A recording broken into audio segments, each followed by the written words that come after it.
Hi friends, ತೋಟಕ್ಕೆ ಬಂದಿದ್ದೆ. ನಮ್ಮ ಮನೆಯವ್ರನ್ನ ಕರ್ಕೊಂಡು ತುಂಬ ದಿನಗಳಾಗಿದ್ವು ತೋಟಕ್ಕೆ ಬರದೆ. ಒಂದು ಸಲ ನೋಡ್ಕೊ ಹೋಗೋಣ ಅಂತೇಳಿ ತೋಟಕ್ಕೆ ಬಂದಿದ್ದೆ. ಅಡಿಕೆ ತುಂಬ ಉದುರುತ್ತಿದೆ ಅಂತ ಹೇಳ್ತಿದ್ರು.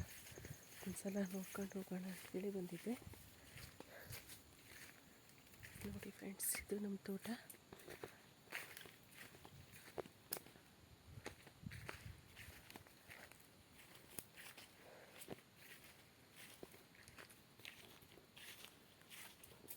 ಮನೆಯಿಂದ ತುಂಬ ದೂರನೇ ಇದೆ ತೋಟ.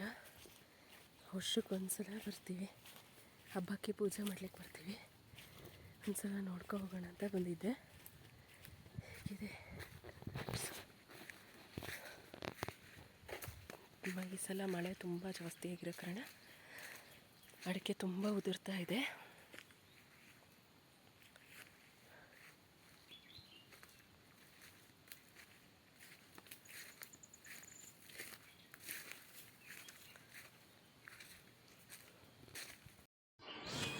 ನೆಕ್ಸ್ಟ್ ಆಗಿ ಅಲ್ಲಿ ತೋಟದಿಂದ ಜೋಳ ಹಾಕಿದ್ರು. ಜೋಳನ ಒಂದು ಸ್ವಲ್ಪ ಮುರ್ಕೊಂಡು ಮನೆಗೆ ತರೋಣ ಅಂಥೇಳಿ ಜೋಳದ ಇದಕ್ಕೆ ಹೋಗಿದ್ವಿ. ಅವರು ನಮ್ಮ ಮೀಟಚಿ ಡ್ರೈವರು ಮುರ್ಕೊಂಡು ತಗೊಬರ್ತಿದ್ದಾರೆ. ಯೂಟ್ಯೂಬ್ ಮಾಡ್ತಿದ್ದೀನಿ, ಹಾಯ್ ಮಾಡು ಅಂತ ಹೇಳಿದೆ, ಅದಕ್ಕೆ ಹಾಯ್ ಮಾಡ್ತಿದ್ದಾರೆ.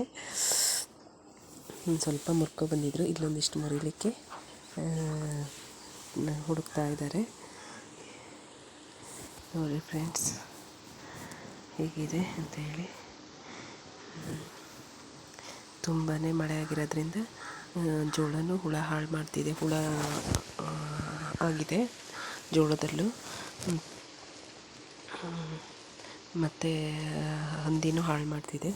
ಅದಕ್ಕೆ ಕೆಲಸದವ್ರು ಇಲ್ಲಿ ಹೇಳ್ತಿದ್ದಾರೆ, ಇನ್ನು ಎಷ್ಟು ಬಲೆ ಕಟ್ಟಿದ್ರೂ ಹಂದಿ ತುಂಬಾ ಹಾಳು ಮಾಡ್ತಿದೆ ಅಂತ ಹೇಳಲಿಕ್ಕತ್ತಿದ್ದಾರೆ. ಮತ್ತು ಬಿಸಿಲು ತುಂಬಾ ಇದೆ. ಇಷ್ಟು ಈ ಥರ ಬಲೆ ಕಟ್ಟಿದ್ರೂ ಹಂದಿ ಬಂದು ಹಾಳು ಮಾಡ್ತಿದೆ ಅಂತೇಳಿ ಹೇಳಲಿಕ್ಕತ್ತಿದ್ದಾರೆ ನಮ್ಮ ಆಳ. ದೇವರೇ ಕಾಯಬೇಕಂತ ಹೇಳಲಿಕ್ಕತ್ತಿದ್ದಾನೆ. ನೆಕ್ಸ್ಟ್ ತಗೊಂಡು ತುಂಬಾ ಬಿಸಿಲಿತ್ತು.